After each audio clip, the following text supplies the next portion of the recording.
اما بعد فاعوذ باللہ من الشیطان الرجیم بسم اللہ الرحمن الرحیم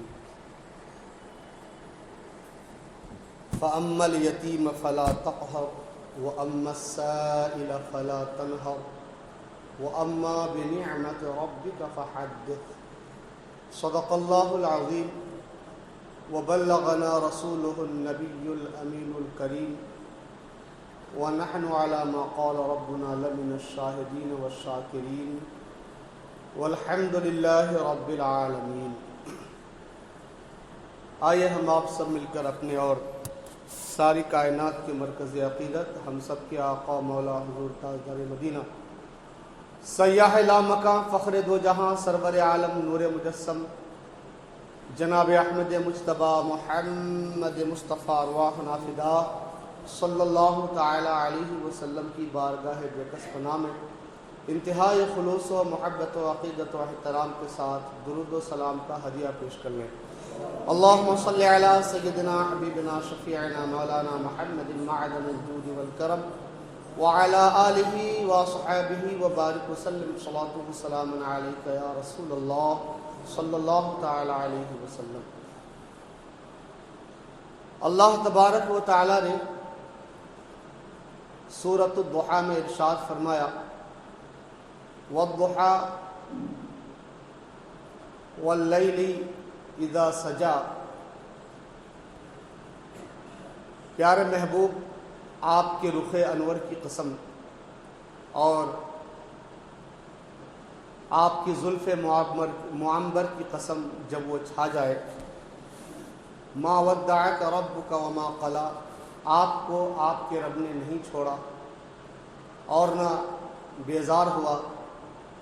وَلَلْآخِرَةُ خَيْرٌ لَكَ مِنَ الْأُولَىٰ، اور آپ کی ہر آنے والی گھڑی پچھلی گھڑی سے بہتر ہے۔ وَلَسَوْفَ يُعْطِيكَ رَبُّكَ فَتَرْضَىٰ، اور آپ کو آپ کا رب اتنا دے گا کہ آپ راضی ہو جائیں گے۔ وَأَلَمْ يَجِدْكَ يَتِيمًا فَآوَىٰ، کیا آپ کو اس نے یتیم نہ پایا تو پناہ دی۔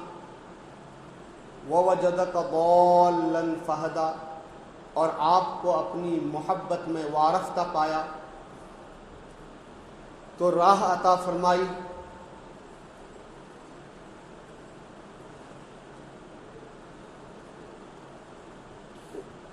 وَوَجَدَكَ عَائِلًا فَأَغْنَىٰ، اور آپ کو ضرورت مند پایا تو اس نے غنی کر دیا۔ یہ چیزیں ارشاد فرمانے کے بعد، اپنے محبوب کو تسلی اور تشفی دینے کے بعد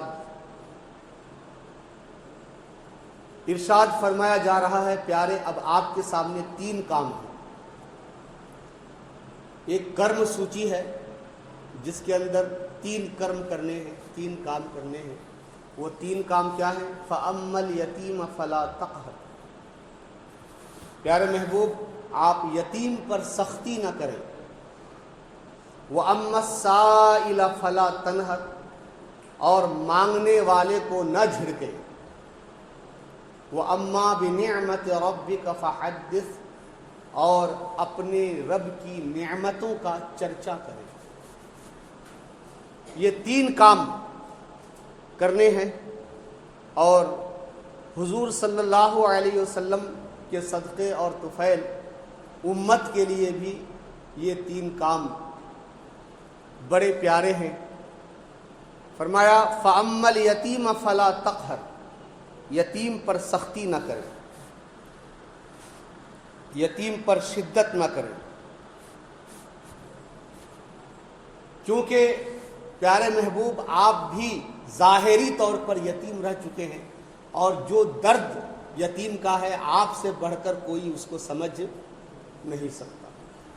اور حضور صلی اللہ علیہ وسلم نے عملی طور پر بھی یتیموں کا اتنا خیال فرمایا، جو زمانے کے دھتکارے ہوئے لوگ تھے اور جن کو دبانا، جن پر ظلم کرنا لوگوں کا طریقہ بن چکا تھا، ہمارے حضور نے عملی طور پر یتیموں کے ساتھ اتنا اچھا سلوک کیا کہ اس کا کائنات میں جواب ہی نہیں ہے۔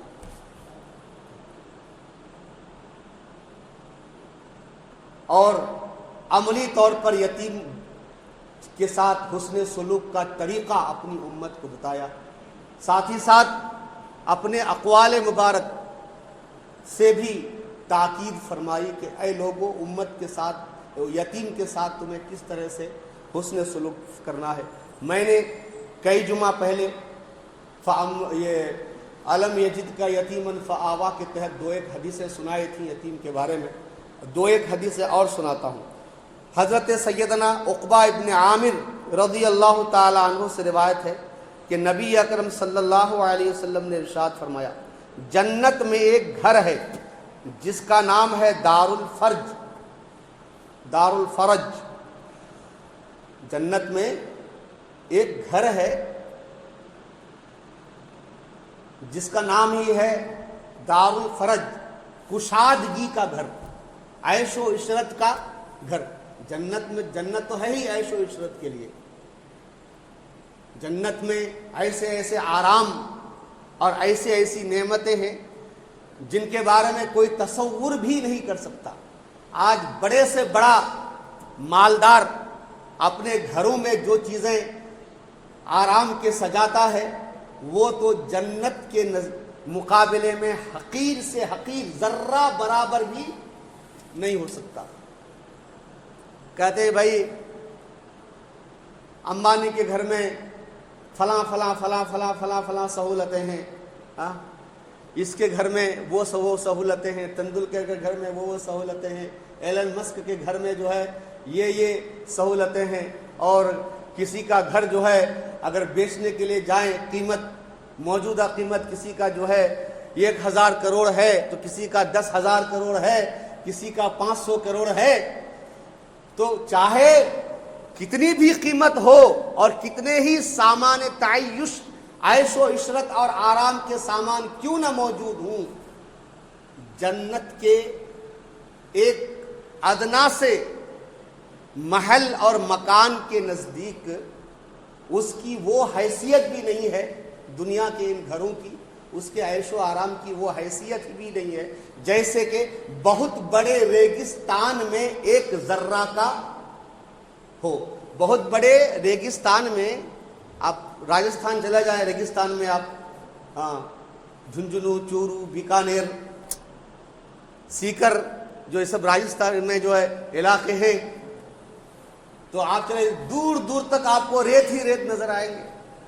تو ان ریتوں کے بڑے بڑے میدانوں میں، بڑے بڑے ریگستانوں میں، پورے ریگستان کے مقابلے میں جو ایک ذرہ ریت ہے، جتنی اس ذرے کی حیثیت ہے، جنت کی نعمتوں کے نزدیک دنیا کے بڑے سے بڑے عالی شان اور آرام والے گھر کی بھی وہ حیثیت نہیں ہے۔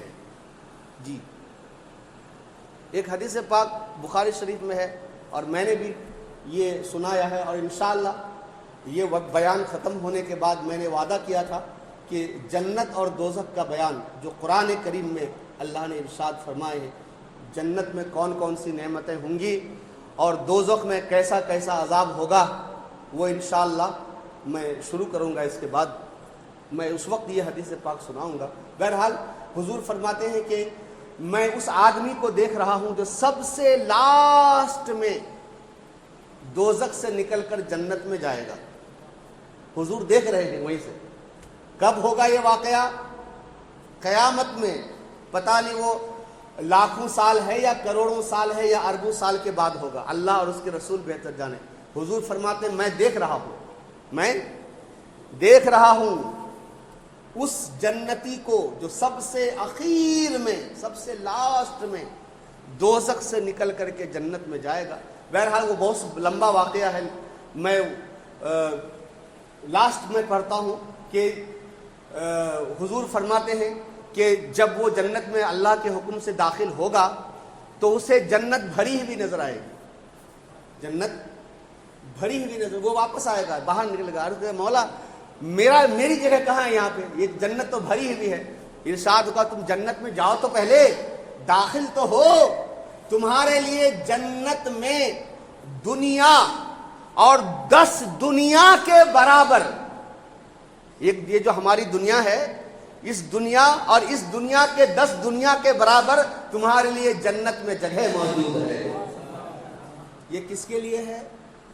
جو سب سے لاسٹ میں دوزخ سے نکل کے سب سے ادنا درجے کا جنتی، اس کے لیے اس دنیا اور اس دنیا کے 10 دنیا کے برابر جنت میں جگہ ہوگی۔ تو سبحان اللہ، اب یہاں پہ سوچو کہ انبیاء کرام کے لیے کیسی جگہ ہوں گی، صحابہ کرام کے لیے کیسی جگہ ہوگی، اولیاء کرام کے لیے کتنی جگہ ہوگی جنت میں، حسب مراتب امام اعظم کے لیے کتنی ساری جگہ ہوگی جنت میں، غوث اعظم کے لیے کتنی جگہ ہوگی، خواجہ اعظم کے لیے کتنی جگہ، ہم تو اس کا تصور بھی نہیں کر سکتے۔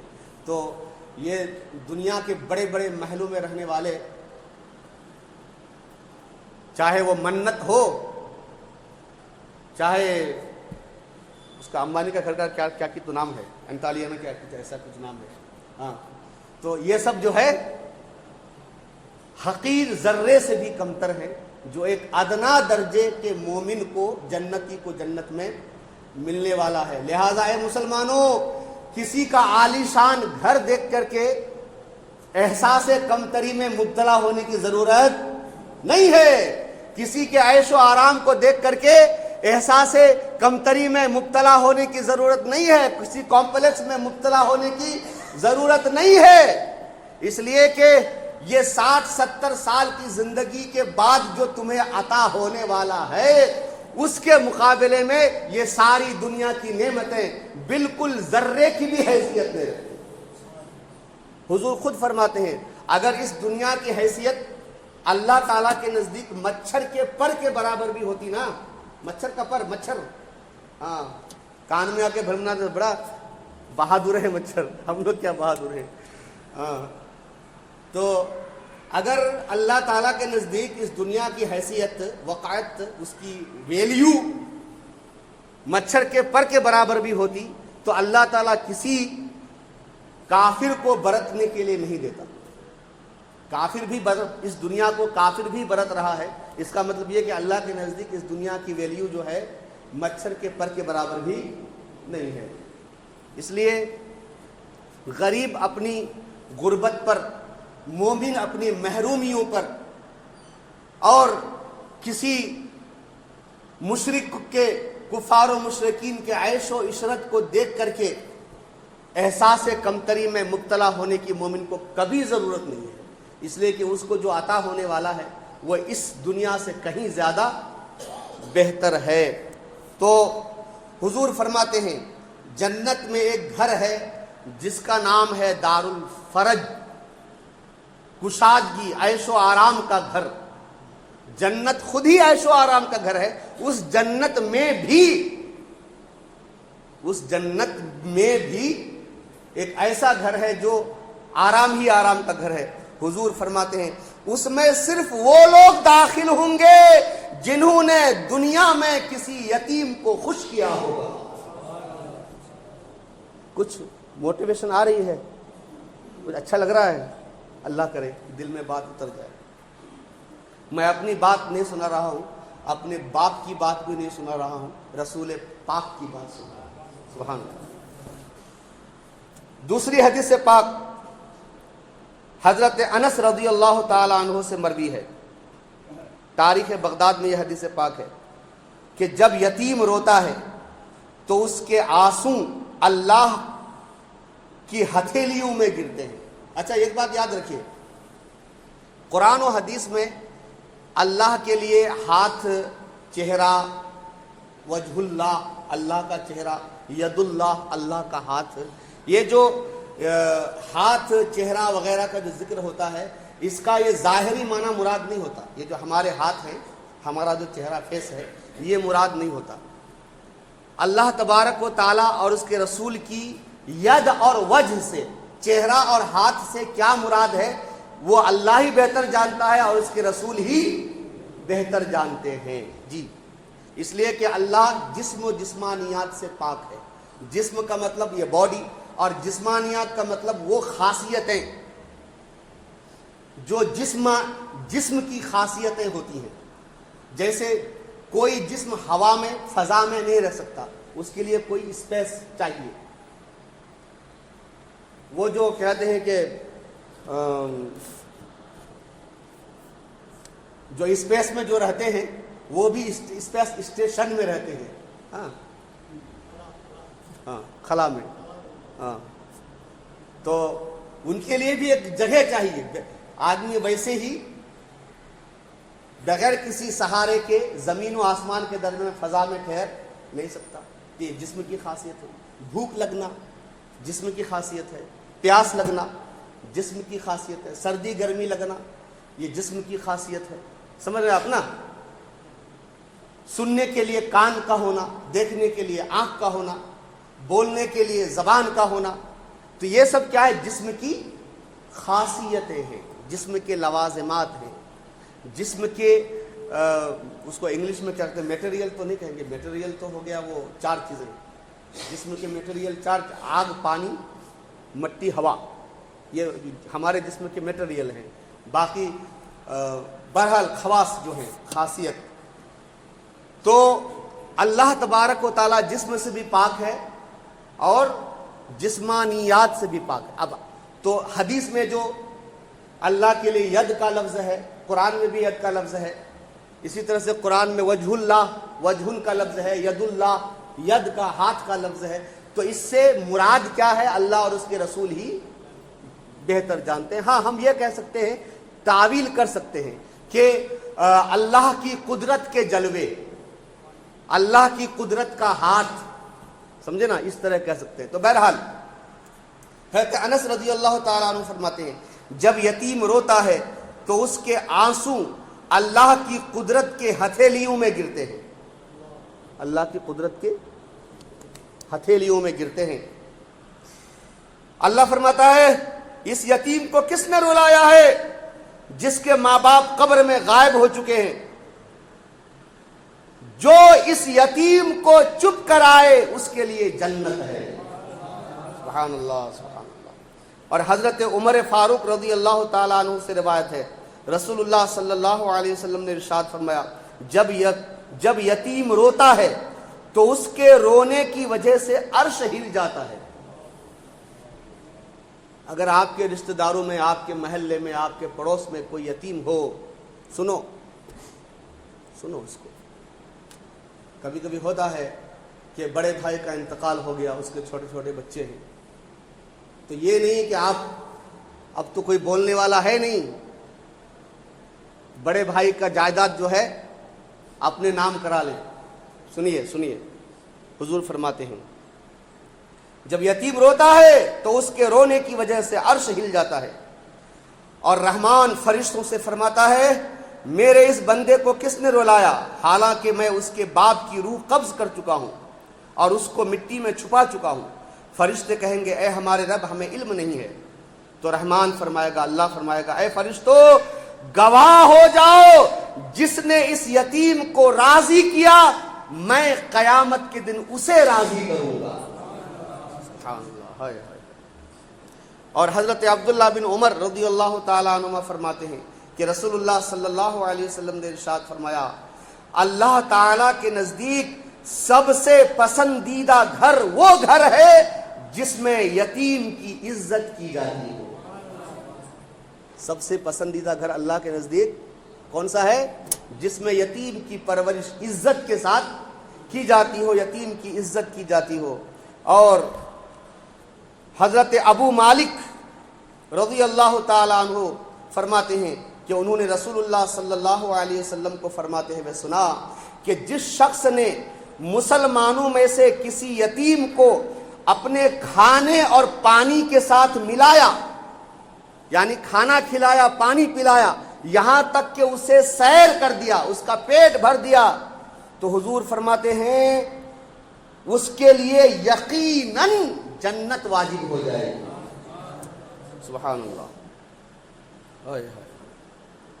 اور وہ حدیث پاک میں نے سنائی تھی پہلے, کئی جمعہ پہلے, کہ حضور نے ارشاد فرمایا کہ میں اور یتیم کی کفالت کرنے والا جنت میں اس طرح سے ہوں گے.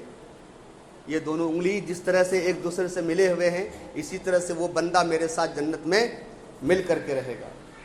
تو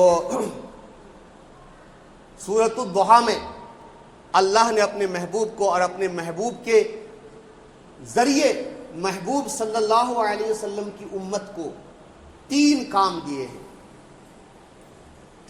دیے ہیں کہ یتیم پر سختی نہ کرنا، وَأَمَّا السَّائِلَ فَلَا تَنْهَرْ، دوسری بات فرمایا مانگنے والے کو نہ جھڑکیں، جی اس لیے فقہاء کرام فرماتے ہیں اگر کوئی مانگنے والا آئے تو اس کو جھڑک کر کے نہ بھیجے، اگر نہیں ہے دینے کے لیے کچھ تو جیسے عورتیں کہتی ہیں معاف کرو، اس کو نرمی کے ساتھ جو ہے واپس کیا جائے، اگر کچھ نہیں ہے تو، اگر ہے تو ایسے خالی ہاتھ واپس نہ بھیجا جائے۔ اس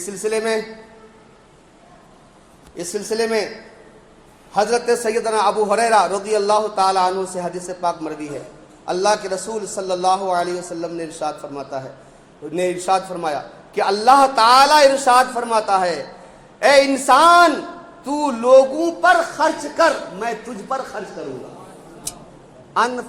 انفق علیک،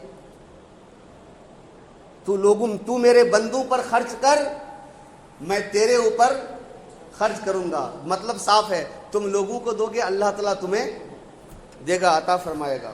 دوسری حدیث پاک حضرت ابو امامہ باہلی رضی اللہ تعالیٰ عنہ بیان کرتے ہیں کہ رسول اللہ صلی اللہ علیہ وسلم نے فرمایا، اے ابن آدم اگر تو ضرورت سے زائد چیز کو خرچ کر دے تو یہ تیرے لیے بہتر ہے، اگر تو اس کو روک کے رکھے تو یہ تیرے لیے برا ہے، اگر تیرے پاس ضرورت کے مطابق مال ہو تو تجھ کو ملامت نہیں کی جائے گی، اور دینے کی ابتدا اپنی اہل و عیال سے کر، یعنی اپنے اہل و عیال پر خرچ کرنا بھی صدقہ ہے۔ یہاں تک کہ حضور نے فرمایا کہ تم جو اپنی بیوی کے منہ میں لقمہ ڈالتے ہو وہ لقمہ بھی صدقہ ہے، اور اس کے بعد بیوی بچوں سے اگر خرچ کر کے بچ جائے تو اللہ کے مخلوق کے لیے خرچ کرو، روک کے رکھو گے، جمع کر کے رکھو گے، تجوری بھر کے رکھو گے تو یہ تیرے لیے برا ہے، خرچ کرو گے تو یہ تیرے لیے اچھا ہے۔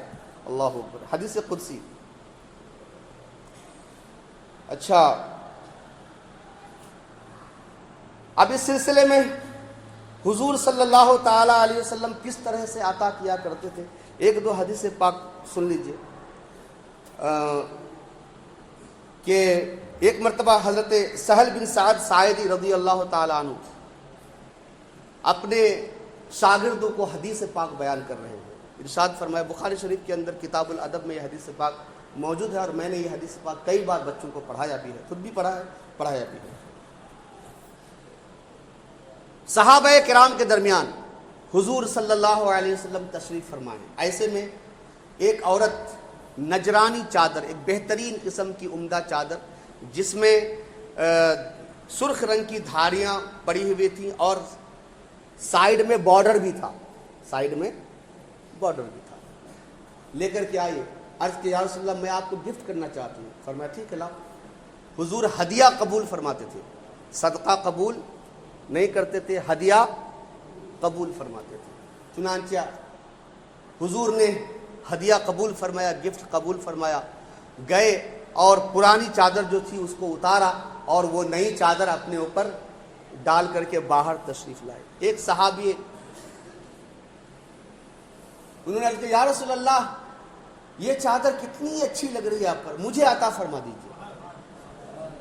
اللہ اکبر۔ حضور نے فرمایا ٹھیک ہے۔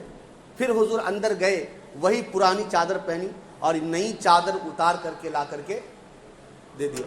صحابہ کرام جب حضور اندر گئے تھے چینج کرنے کے لیے، صحابہ کرام اس صحابی کو لعنت ملامت کر رہے، تم کو پتا تھا کہ حضور کسی سائل کے سوال کو رد نہیں کرتے ہیں، تم کو معلوم تھا، اور تم یہ بھی دیکھ رہے تھے کہ حضور کو اس چادر کی ضرورت تھی، جو چادر حضور کے جسم پاک پر تھی وہ بہت پرانی ہو چکی ہے، پہننے کے قابل نہیں ہے، حضور کو اس چادر کی ضرورت تھی، پھر بھی تم نے جان بوجھ کر کے حضور سے یہ چادر کیوں مانگی؟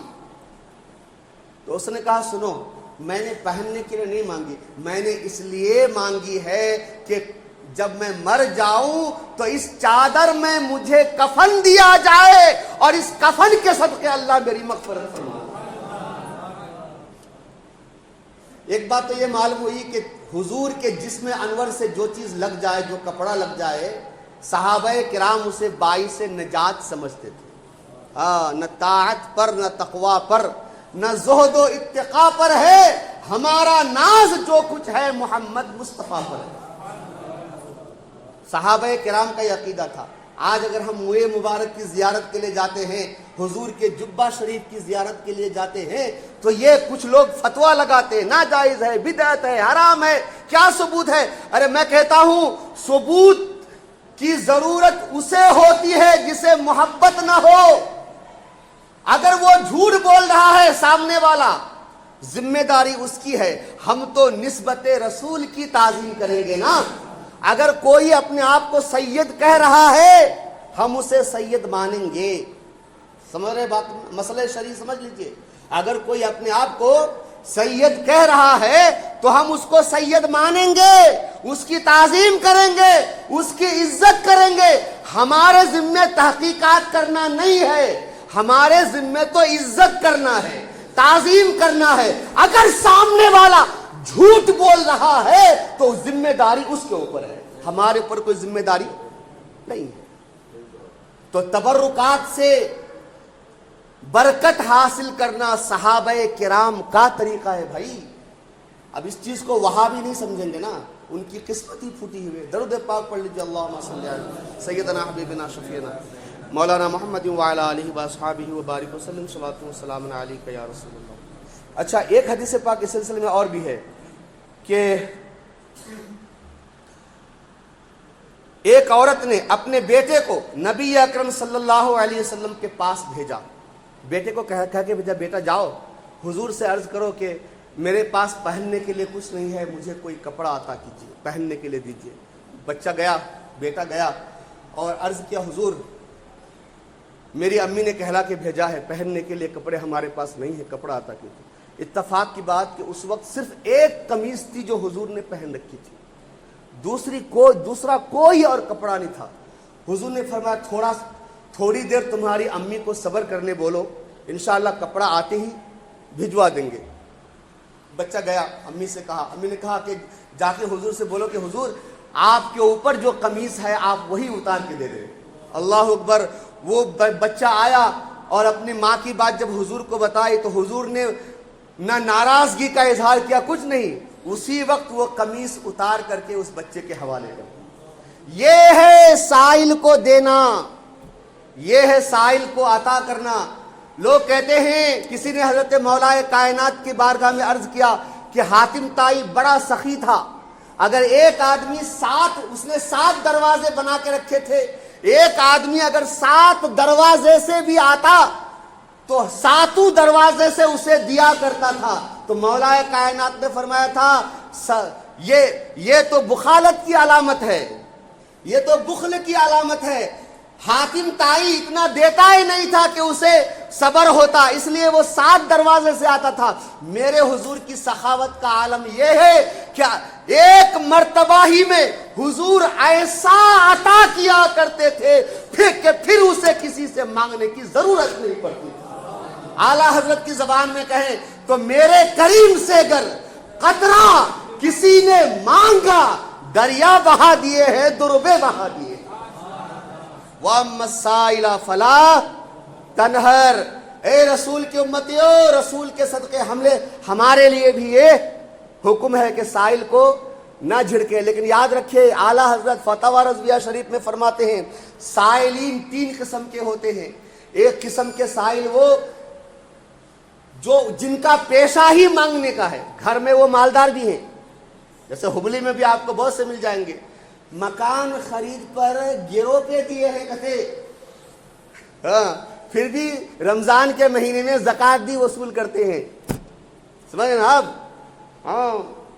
اس لیے خالی زکوٰۃ نکالنا ضروری نہیں ہے، زکوٰۃ نکالنے کے ساتھ ساتھ کس کو آپ دے رہے ہیں وہ مصرف زکات ہے یا نہیں ہے، یہ بھی دیکھنا ضروری ہے بھائیو۔ اس بات کا خیال رکھنا، ہر مانگنے والے کو زکات کی رقم نکال کے دے رہے ہیں، ویسا نہیں چلتا۔ اگر غنی کو دے دیا جو شرعی اعتبار سے غنی تھا، اس کو آپ نے دے دیا تو آپ کی زکات ادا نہیں ہوگی، اس کا بھی خیال رکھیے۔ تو فرماتے ہیں اعلیٰ حضرت، مانگنے والے تین طرح کے ہوتے ہیں، جو پیشہ ور ہیں، پیشہ کے اعتبار سے مانگتے ہیں، گھر میں وہ مالدار بھی ہیں، ہٹے کٹے مشٹنڈے بھی ہیں، صحت بھی ہے، سلامتی بھی ہے، گھر سے بھی اچھے کھاتے پیتے ہیں، لیکن پھر بھی مانگتے ہیں۔ فرماتے ہیں ان کو نہ سوال کرنا جائز ہے اور نہ سوال کرنے پر ان کو دینا جائز ہے۔ ان کا سوال کرنا بھی حرام اور ان کو بھیک دینا بھی حرام۔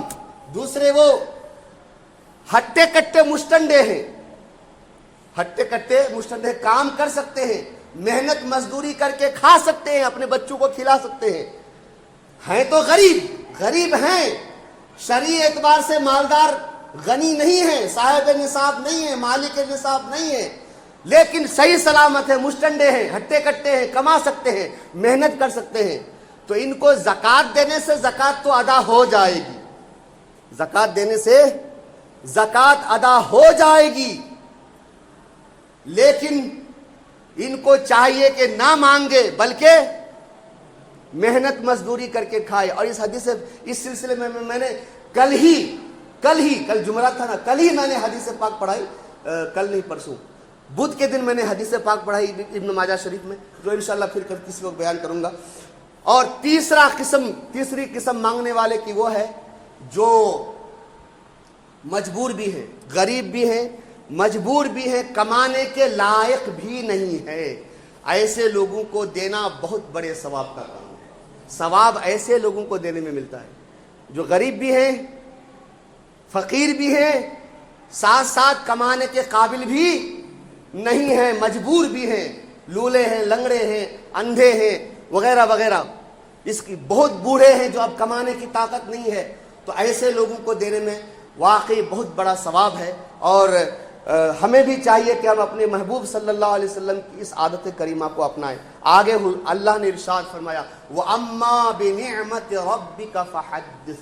تیسری کرم سوچی، تیسرا کام جو کرنے کا حکم دیا، یہ کہ اپنے رب کی نعمتوں کا چرچا کرو۔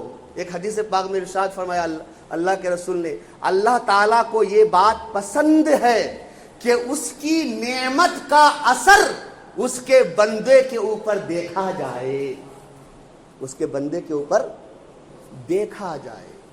اچھا پہنیے، اچھا پہننا منع نہیں، اچھا پہنیے، اچھا کھائیے، لیکن فخر و غرور نہیں ہونا چاہیے، دوسروں کو نیچا دکھانے کے لیے نہیں ہونا چاہیے۔ عورتیں سن لیں، شادی بیاہ کے موقع پر نیکلس پہ نیکلس چڑھا کے جاتے ہیں گلے میں۔ ہمارے بہت سے بھائی 5 انگلیوں میں جو ہے 5 سونے کی انگوٹھی چڑھا کے جاتے ہیں۔ مرد کو تو سونے کی انگوٹھی حرام ہے بھائی، مرد کے لیے سونا ہی حرام ہے، چاہے آپ 1 سیکنڈ کے لیے پہنے حرام ہے۔ ایک تو حرام کر رہے ہیں، اوپر سے دکھا شادی اور رسم کے موقع پر اتنی ساری انگوٹھیاں سونے کی پہننے کا آخر مقصد کیا ہے؟ یہی نہ کہ لوگ دیکھیں کہ میرے پاس سونا ہے۔ ارے ہاں بھائی آپ کے پاس ہے، کس نے کہا کہ نہیں آپ کے پاس؟ ہم نے تو کبھی نہیں کہا کہ آپ کے پاس سونا نہیں ہے، سونا آپ کے پاس ہے، مانتے ہیں ہم، لیکن دکھانے کی کیا ضرورت ہے؟ دکھانے کی ضرورت نہیں ہے۔ جو فخر، مباحات، بڑائی، تکبر، اترانے کے اعتبار سے جو کام کیا جائے، اللہ تعالیٰ ارشاد فرماتا ہے ان اللہ لا یحب کل جبار عنید۔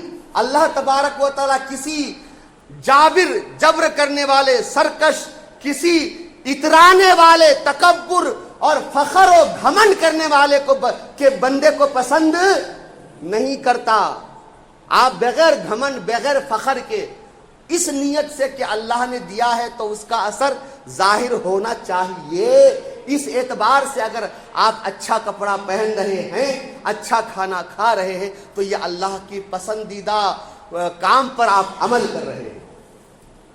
حضور سے یا اسی حدیث پاک سے فقہاء کرام نے یہ مسئلہ بھی نکالا کہ حضور فرمایا گیا اما بنعمت ربک فحدث، اپنے رب کی نعمت کا چرچا کرو۔ اس کائنات میں حضور سے بڑھ کر کوئی نعمت نہیں ہے۔ اللہ کی سب سے بڑی نعمت ہمارے حضور ہیں، لہذا حضور کے یوم پیدائش کے موقع پر چراغاں کرنا، فاتحہ کرنا، غریبوں مسکینوں کو کھانا کھلانا، گھروں میں جھنڈیاں لگانا، جلوس عید میلاد النبی نکالنا، یہ سب کچھ اس آیت کریمہ کے حکم کے تحت داخل ہے۔ حضور کے کل ہی جو ہے، کل میں ایک رات کو ایک ویڈیو دیکھا، وہ مظفر مدنی لال رومال جو ہے مدینہ منورہ میں لال رومال والا پھرتا رہتا ہے، سو مظفر مدنی ایک سنی بھائی ہمارے، شاید غالباً وہ عالم وغیرہ نہیں رہے ہوں گے، وہ صلاۃ و سلام سب مل کے پڑھ رہے تھے، یا آ کے بس ٹانگ اڑا دیا، کہاں لکھا ہے صحابہ کرام نے جماعت کے ساتھ سلام پڑھا؟ نماز کے لیے ہے، جماعت کے ساتھ نماز پڑھو، لیکن سلام کے لیے کیا لکھا ہے کہ جماعت کے ساتھ سلام پڑھو، لہٰذا یہ اسلام کے خلاف ہے؟ شاید ان کو معلوم نہیں تھا، بیچارے جواب نہیں دے سکے، وہ چپ چاپ رہ گئے، لیکن میں ہوتا تو کہتا اگر جماعت کے ساتھ سلام پڑھنے کا حکم صراحت کے ساتھ قرآن میں تم کو نظر نہیں آتا تو تم منع دکھا دو نا۔ قرآن میں کہاں منع لکھا ہوا ہے؟ حدیث میں کہاں منع لکھا ہوا ہے؟ کس امام اور مجتہد نے جماعت کے ساتھ سلام پڑھنے کو منع لکھا ہے؟ تم پہلے منع دکھاؤ، اس کے بعد میں تمہیں ہاں دکھاؤں گا۔ لیکن بہرحال تو اس طرح سے لوگوں کو گمراہ کرتے ہیں، حالانکہ رسول اللہ کی سب سے بڑی نعمت ہے، اللہ نے نعمت کا چرچا کرنے کا حکم دیا۔ اس لیے میرے بھائیوں، ہر جگہ اٹھتے بیٹھتے یا رسول اللہ کی کثرت کیجئے۔ اللہ کریم مجھے بھی آپ کو بھی عمل کی توفیق عطا فرمائے۔ میں نے سورۃ الضحیٰ کی تفسیر غالباً 9 یا 10 جمعہ میں مکمل کی، اگر مجھ سے بیان کرنے میں کوئی غلطی ہوئی ہو، اللہ اپنے فضل سے معاف فرمائے، اپنے رسول کے صدقے معاف فرمائے، اور ہمارے سننے اور سنانے کو اپنی بارگاہ میں قبول فرمائے اور ہم سب کے لیے نجات کا ذریعہ بنائے۔ والسلام علیکم ورحمۃ اللہ وبرکاتہ۔ ایک اعلان یہ ہے کہ